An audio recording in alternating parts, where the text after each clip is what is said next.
ಶುಭೋದಯಗಳು ಬಂಧುಗಳೇ, ನಮಸ್ತೆ ಎಲ್ರಿಗೂ. ಈ ಒಂದು ಒಳ್ಳೆಯ ಕಾರ್ಯಕ್ರಮದ ಸಮಾರೋಪಕ್ಕೆ ನನ್ನನ್ನು ಆಹ್ವಾನವನ್ನು ಮಾಡಿದ್ದೀರಿ. ಮೊನ್ನೆ ಬಂದು ಇವರು ನನಗೆ ಹೇಳಿದಾಗ, ಶಾರದಾ ವಿಲಾಸಿಂದ ನಾವು ಸೇವಾ ಕ್ಯಾಂಪ್ ಮಾಡ್ತಾ ಇದ್ದೀವಿ, ಇಂಟರ್ನ್ಶಿಪ್ ಮಾಡಿಸ್ತಾ ಇದ್ದೀವಿ, 5 ದಿವಸಗಳ ಕಾಲ ನಡೀತಾ ಇದೆ, ಇವತ್ತು ಕೊನೆಯದು. ಏನು ಮಾಡ್ತಾ ಇದ್ದೀರಾ ಅಲ್ಲಿ ಅಂತ ಕೇಳಿದೆ. ಅವರು ಸ್ವಚ್ಛತೆಯನ್ನು ಒಂದು ಭಾಗ, ಪ್ಲಾಸ್ಟಿಕ್ಕನ್ನು ತೆಗೆದು ಆಯ್ಕೆ ಏನೋ ಎಸ್ದು ಒಂದು ಕಡೆಗೆ ಇಟ್ಟು ಮಾಡಿದ್ದೀವಿ. ಹಾಗೆ ಅವ್ರು ಹೇಳ್ದಂಗೆ ಪ್ರಾಣಿಗಳನ್ನು ಕೋತಿಗಳಿಗೂ ಆರೈಕೆ ಮಾಡೋ ಮುಖಾಂತರ ಮಾಡ್ತಾ ಇದ್ದೀವಿ ಅನ್ನುವಂಥ ವಿಷಯವನ್ನು ಹೇಳೋರು. ನೋಡಿ, ನಮಗೂ ನಾವು ಓದ್ತಾ ಇರೋದಕ್ಕೂ ನಾವೀಗ ಮಾಡ್ತಾ ಇರೋದಕ್ಕೂ ಒಂದೊಂದ್ಸಲ ಸಂಬಂಧ ಇಲ್ವೇನೋ ಅಂತ ಅನ್ನಿಸ್ಬಿಡುತ್ತೆ.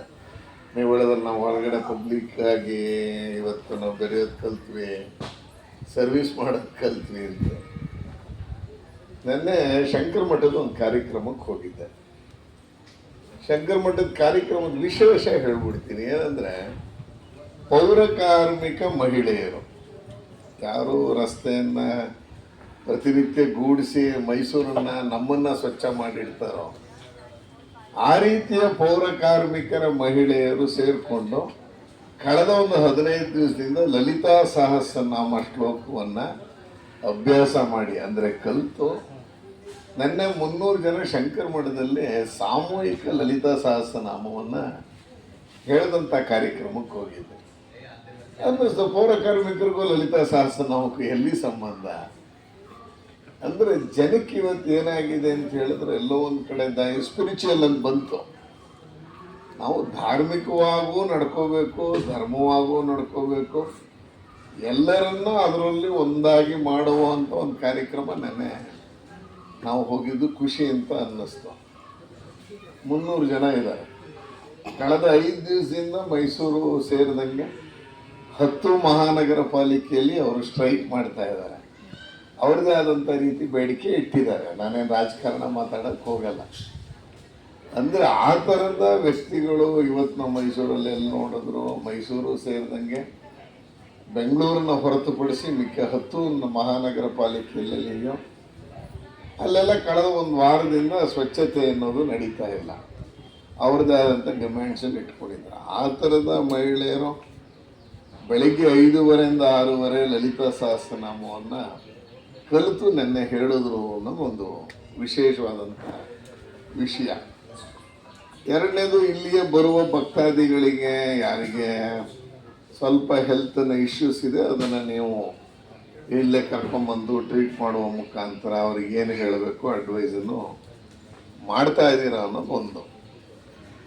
ಆದರೆ ಈ ಸಂದರ್ಭದಲ್ಲಿ ನಾವು ಎಲ್ಲ ಕಡೆ ನೋಡ್ತಾ ಇದ್ದೀವಿ. ಈಗ ಈ ಥರದ ಏನೋ ಅದು ಒಂದು ಆಷಾಢ ಇರ್ಬೋದು, ಅಥವಾ ನಾಳೆ ಬರುವಂಥ ದಸರಾದ ಸಂದರ್ಭದಲ್ಲಿರ್ಬೋದು, ಭಕ್ತಾದಿಗಳು 2 ರೀತಿ. ಒಂದಷ್ಟು ಜನ ಇಲ್ಲಿಂದ ಮೇಲೆ ಹೋಗಿ ಇಳ್ಕೊಂಡು ಬಂದು ದೇವ್ರನ್ನ ತಾಯಿನ ಅನೇಕ ಸಂದರ್ಭದಲ್ಲಿ ಹರಿಸ್ಕೊಂಡಿರ್ತಾರೆ. ನಾವೇನು ಮಾಡ್ತೀವಿ, ನಮ್ಗೆ ಒಳ್ಳೇದಾದರೆ ಅಥವಾ ನನ್ನ ಮಕ್ಕಳಿಗೆ ಒಳ್ಳೇದಾದರೆ ನಾವು ಬಂದು ಹೋಗಿರ್ತೀವಿ ಎನ್ನುವಂಥದ್ದನ್ನು ಮಾಡ್ತಾ, ಅವ್ರಿಗೇನು ಹೆಲ್ತ್ ಬಗ್ಗೆ ತುಂಬ ಇರುತ್ತೆ ಅಂತಿಲ್ಲ. ಈಗ ಅಂತೂ 60 ವರ್ಷ ದಾಟಿದವರು ಮೆಟ್ಲತ್ತಕ್ಕೆ ಆಗಲ್ಲ ಅನ್ನುವಂಥ ಪರಿಸ್ಥಿತಿ ಇರುವಂಥ ಸಂದರ್ಭದಲ್ಲಿ ಇವತ್ತು ಇಷ್ಟೊಂದು ಜನ ಭಕ್ತಾದಿಗಳಿಗೆ ತಾವೆಲ್ಲರೂ ಒಳ್ಳೆಯ ಸರ್ವೀಸನ್ನು ಮಾಡಿರುವಂಥದ್ದು. ಅದು ಪ್ರಿನ್ಸಿಪಾಲ್ ಜೋಶಿಯವರು ಎಲ್ಲ ಸೇರಿಕೊಂಡು ನಿಮ್ಮನ್ನು ಒಂದು ರೀತಿ ಸಾರ್ವಜನಿಕರ ಮಧ್ಯೆ ನಿಮ್ಮನ್ನು ತೊಡಗಿಸುವಂಥ ಕೆಲಸವನ್ನು ಮಾಡಿದ್ದಾರೆ. ಮೊನ್ನೆ ನಾನೊಂದು ನಮ್ಮ 100 ಫೀಟ್ ರೋಡಿನ ಗೌರ್ಮೆಂಟ್ ಕಾಲೇಜಿಗೆ ಹೋಗಿದ್ದೆ. ಅಲ್ಲಿ ಹೋದರೆ ಮಕ್ಕಳೆಲ್ಲ ಹಳ್ಳಿ ಪ್ರದೇಶದಿಂದ ಬರ್ತಾ ಇದ್ದಾರೆ ಓದೋದಕ್ಕೆ. ಅದು ಬರೀ ಹೆಣ್ಮಕ್ಳ ಕಾಲೇಜ್ ಅದು. ಅಲ್ಲಿ ಓದುವಂಥ ಸಂದರ್ಭದಲ್ಲಿ ನಾವು ಉಚಿತವಾಗಿ ನೋಟ್ ಪುಸ್ತಕಗಳನ್ನು, ನಿಜಕ್ಕೂ ಯಾರಿಗೆ ಅವಶ್ಯಕತೆ ಇದೆಯೋ ಅವರಿಗೆ ನಾವು ಉಚಿತವಾಗಿ ನೋಟ್ ಪುಸ್ತಕ ಕೊಡ್ತಾ ಇದ್ದೀವಿ. ಕಳೆದ 2 ವರ್ಷದಿಂದ ನಾನು MLA ಆದಮೇಲೆ ಯಾವ್ದಾದ್ರು ಗುದ್ಲಿ ಪೂಜೆಗೆ ಮತ್ತೊಂದಕ್ಕೆ ಹೋದರೆ ನಾನು ಕಾಂಟ್ರಾಕ್ಟರ್ ಹತ್ರ ಹಾರ ಹಾಕಿಸ್ಕೊಳ್ಳಲ್ಲ. ಅದ್ರ ಬದಲು ನನಗೆ 50-100 ನೋಟ್ಬುಕ್ಗಳು ಕೊಡಿ ಅಂತೇಳಿ ನೋಟ್ಬುಕ್ಕನ್ನು ಇಸ್ಕೊಂಡು ಅದನ್ನು ಸರ್ಕಾರಿ ಕಾಲೇಜ್ಗೋ ಶಾಲೆಗಳಿಗೋ ಕೊಡುವಂಥದ್ದನ್ನು ಅಭ್ಯಾಸ ಮಾಡಿಕೊಂಡಿದ್ದೀನಿ.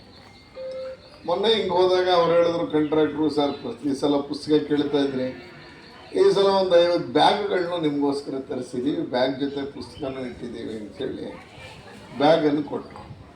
ನಾನು ಅದನ್ನು ಆ ಕಾಲೇಜಲ್ಲಿ ಹೇಳಿದೆ, ನೋಡಿ ಯಾರಿಗಾರು ಬ್ಯಾಗ್ ಬೇಕಾದರೆ ನಮ್ಮ ಹತ್ರ ಬ್ಯಾಗೂ ಇದೆ, ತೆಗೆದುಕೊಳ್ಳಿ. ಯಾರು ಇದ್ದವ್ರು ಕೈ ಮೇಲೆ ಮಾಡಿ ಬ್ಯಾಗ್ ಬೇಕಾದವರು ಯಾರು ಕೈ ಎತ್ತಲಿಲ್ಲ. ಅಂದರೆ ಅವಶ್ಯಕತೆ ಇದೆ, ಆದರೆ ಸಾರ್ವಜನಿಕವಾಗಿ ಕೈ ಎತ್ತಿದ್ರೆ ಎಲ್ಲಿ ಎಲ್ಲರ ಎದುರುಗಡೆ ನಾನು ಸಣ್ಣವಳಾಗ್ತೀನಿ ಅಂತನೋ ಚಿಕ್ಕವರಾಗ್ತೀವಿ ಅನ್ನೋ ಕಾರಣಕ್ಕೆ ಕೈ ಎತ್ತಲಿಲ್ಲ. ಆಮೇಲೆ ನನ್ನ ಪ್ರಿನ್ಸಿಪಾಲ್ಗೆ ಹೇಳಿದೆ, ಇಲ್ಲ ನಂಗೆ ಇಲ್ಲಿ ಅವಶ್ಯಕತೆ ಕಾಣ್ತಿದೆ ನೋಡಿದ್ರೇ, ಹಾಗಾಗಿ ಇಲ್ಲೇ ಬ್ಯಾಗ್ ಇಟ್ಬಿಟ್ಟು ಬರ್ತೀನಿ ಅಂತೇಳಿ ಅಲ್ಲೊಂದಷ್ಟು ಬ್ಯಾಗನ್ನು ಇಟ್ಟುಬಿಟ್ಟು ಬಂದೆ. ಅಂದರೆ ಇದೇನು ದೊಡ್ಡ ಸಾಧನೆ ಅಂತ ನಾನು ಹೇಳ್ತಿಲ್ಲ. ಅಂದರೆ ಇವತ್ತು ಆ ಥರದ ಬಡತನದಿಂದ ಬಂದು ಸಿಟಿ ಒಳಗೆ ಬಂದು ಓದಬೇಕು ಅಂತ ಬಂದು ಇವತ್ತು ವಿದ್ಯೆಯನ್ನು ಕಲಿಯೋದಕ್ಕೆ ಅಂತ ಬಂದಿರುವಂಥ ಹೆಣ್ಮಕ್ಳು ಎಲ್ಲವೂ ಸರ್ಕಾರ ಮಾಡೋಕ್ಕಾಗತ್ತೆ ಅಂತ ಇಲ್ಲ. ನಾವು ಈ ಸಲ ಕಳೆದ ವರ್ಷ 2024ರಲ್ಲಿ ಕಂಪ್ಯೂಟರ್ ಕೋರ್ಸನ್ನು ಕಾಲೇಜಿಗೆ ತೊಗೊಂಬಂದೆ. ಕೋರ್ಸ್ ತಂದಮೇಲೆ ಅನ್ನಿಸ್ತು ಅಡ್ಮಿಷನ್ ಆಗಬೇಕು. ಅಡ್ಮಿಷನ್ ಆಗುವಂಥ ಸಂದರ್ಭದಲ್ಲಿ ಎಷ್ಟು ಜನ ವಿದ್ಯಾರ್ಥಿಗಳು ಆಗ್ತಾರೆ ನೋಡ್ಕೊಂಡು ಆಮೇಲೆ ಕಂಪ್ಯೂಟರ್ ತರೋಣ ಅಂತ ಮಾಡಿದ್ವಿ ನಾವು. ನಮ್ಮ ಅಂದಾಜು ಒಂದು 5ರಿಂದ 10 ಜನ ಬರ್ಬೋದು. ಆಮೇಲೆ ಗೊತ್ತಾಯಿತು ಒಂದು 40 ಜನ ಹೆಣ್ಮಕ್ಳು ಕಂಪ್ಯೂಟರ್ ಸೈನ್ಸ್ಗೆ ಅಡ್ಮಿಷನನ್ನು ಒಂದೇ ವರ್ಷ ಹೋದ ವರ್ಷ ಜಾಯ್ನ್ ಆದರು. ಆಗ ನಮ್ಮ ಮೇಲೆ ಒತ್ತಡ ಬಿತ್ತು, ನಾವು ಕಂಪ್ಯೂಟರ್ ಕೊಡಿಸ್ಬೇಕು, ಬರೀ ಕೋರ್ಸ್ ತಂದರೆ ಸಾಲಲ್ಲ. ನೀವು ನಂಬೋದಿಲ್ಲ, 100 ಫೀಟ್ ರೋಡಲ್ಲಿ ನಾನು ಅಲ್ಲೆಲ್ಲ ಆಟೋಮೊಬೈಲ್ ಶಾಪ್ ಅವ್ರ ಹತ್ರ ಎಲ್ಲ ಹೋಗಿ